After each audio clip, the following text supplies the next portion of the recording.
CBSE Board, Class 11, History, Chapter 2, Part 19, Audio by Renee Matthew. There are pictures of the armies and ashrafs given here. They were like having all the riches which was required by them. Then the Bedouins, of course we know that they move from place to place. And the other people, the Dhimmis, Jews and Christians, they were united together under the Muslim belief. Political expansion is very important. Political expansion and unification did not come easily to the Arab tribesmen. It was not very easy to unite everybody under this belief, especially without the presence of Muhammad. With territorial expansion, the unity of the Ummah became threatened. Conflicts were increasing over the distribution of resources and offices, because they had to actually divide and give all these resources and all the riches that they had to different people, because ultimately who will enjoy the resources of a particular place? It is the people who live there, the community. So conflicts were arising because they were not able to divide it properly. They did not have a strategy to divide it. So territorial expansion was increasing, but still conflicts were there. So that was a major problem. The ruling class of the early Islamic state comprised of Quraysh of Mecca. Quraysh, do you remember the tribe of Prophet Muhammad? So most of the people from the ruling class, that is from the aristocratic family, belonged to the Quraysh tribe of Mecca. The third caliph I told you, Uthman, was also a Quraysh. This is another picture of Uthman. And he packed his administration with his own men to secure greater control. So he wanted people from Quraysh of Mecca to be a part of his group. He did not encourage others, only people from Quraysh of Mecca. And that is how he unified control there. And it was easier for him to administer also, right? So this intensified the Meccan ideology in Medina. More people were from the Meccan characteristics. So this intensified the characteristics of Mecca, of the state, and also people were conflicting with the Meccan characteristics because everybody was not for it. Living in Medina, how can you have the characteristics of Mecca? And so many other people from other tribes were also living here. So lot of conflict arose because Uthman was encouraging only the Meccans and that to the Quraysh tribe. So conflict was there. Opposition in Iraq and Egypt, combined with opposition in Medina, all of them joined hands to actually attack this particular group. It led to the assassination of Uthman because it was very difficult to stand against the Quraysh of Mecca. And with Uthman's death, Ali became the fourth caliph. Let's see how Ali is now. The reign of Ali. So it was Uthman, before that we had other two caliphs, and now it is the reign of Ali. Very important. Each reign is very important. Now when Ali took over, the rift among the Muslims did not decrease. It deepened, especially from the year 656 to 61. They fought two wars, especially against the Meccan aristocracy, because people just wanted to sit in one place and rule and govern, and that to control their own people. So, lot of wars were there, like possibilities were there, but they fought two wars under the reign of Ali. Now, Ali's supporters and enemies, what did they do? They formed, they divided into two groups. Okay. The main sections of Islam, Shias and Sunnis. Two groups came. Two groups were formed. So one was Ali's supporter, the other was not the supporter. They were enemies. So Ali established himself at Kufa and defeated an army led by Muhammad's wife, Aisha, in the Battle of the Camel. So there was a great battle known as the Battle of the Camel, where Ali's supporters defeated the supporters of Muhammad's wife, Aisha, very important point, during the Battle of the Camel in 657, and that too at Kufa. Do you remember at Kufa and Basra they were stationed to attack the enemies? He was, however, not able to suppress the faction led by Muawiyah. there was a group known as Muawiyah, and they were the kinsmen of Uthman, Meccan people, and governor of Syria. Okay, so governor of Syria's followers and kinsmen of Uthman from Syria, this particular group known as Muawiyah, he was not able to suppress them. Who? Ali was not able to suppress this particular group, but he defeated the followers of Muhammad's wife, Aisha.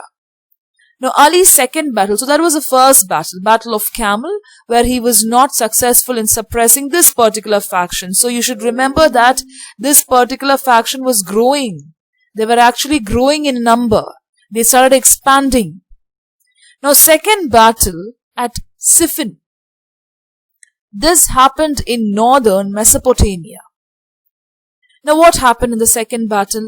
The earlier one was in Kufa. Now it in Siffin, that too in northern Mesopotamia, ended in a truce. There were more problems now, which split his own followers into two groups.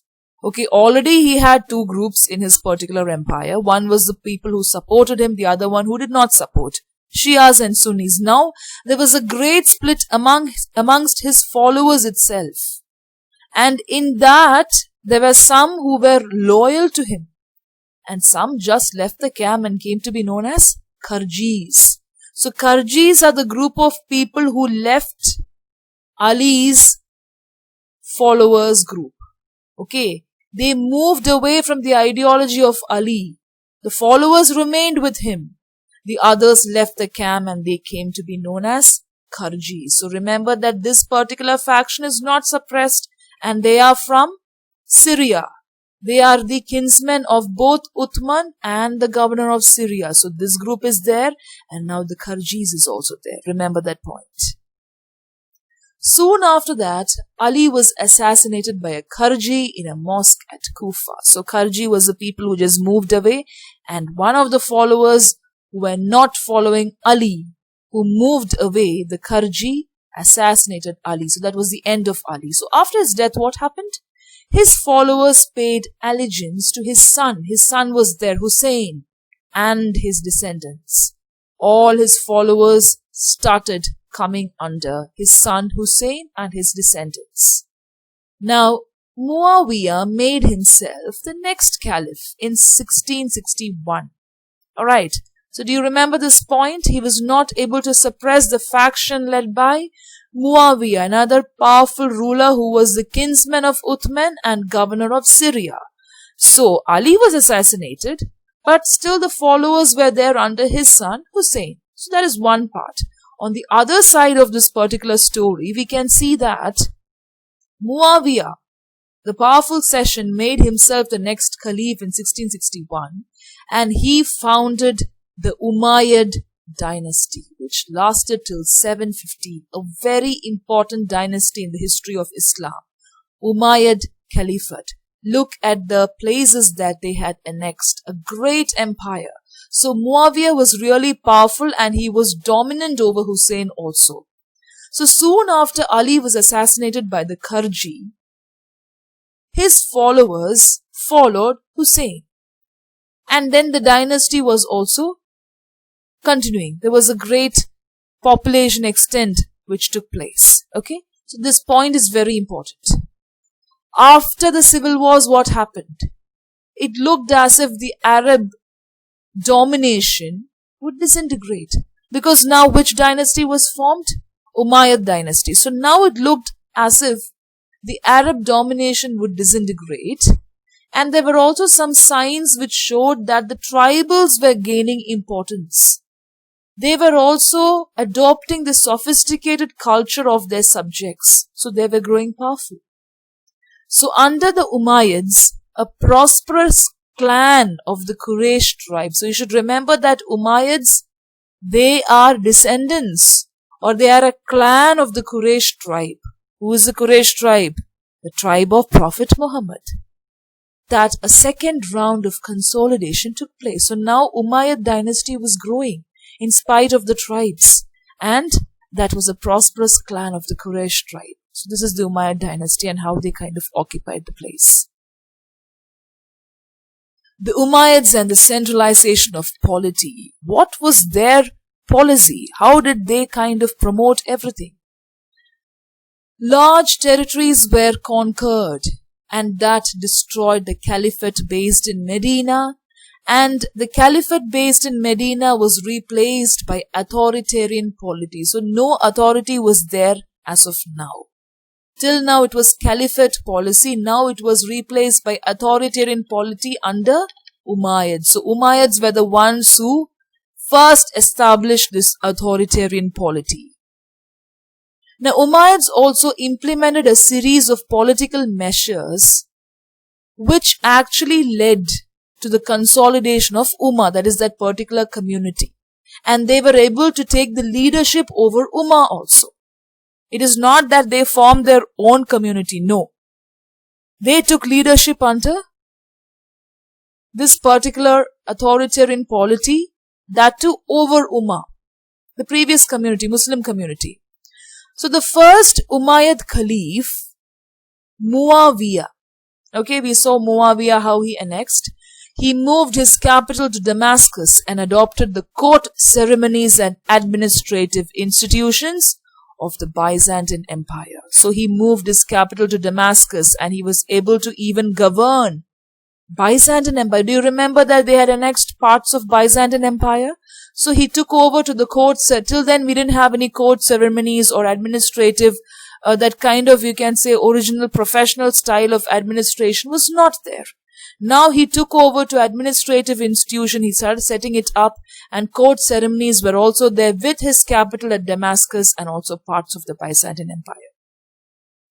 He was the first one to introduce hereditary succession, and he also asked the leading Muslims to accept his son as his heir.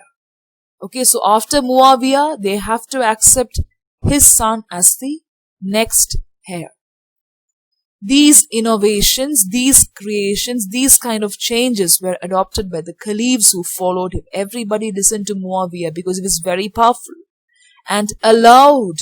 It was like allowing or giving way to Umayyads to retain power for 90 years and the Abbasids for 2 centuries. So who are the Abbasids? We have to see now, but for 90 years, the Umayyad dynasty prolonged. A great dynasty.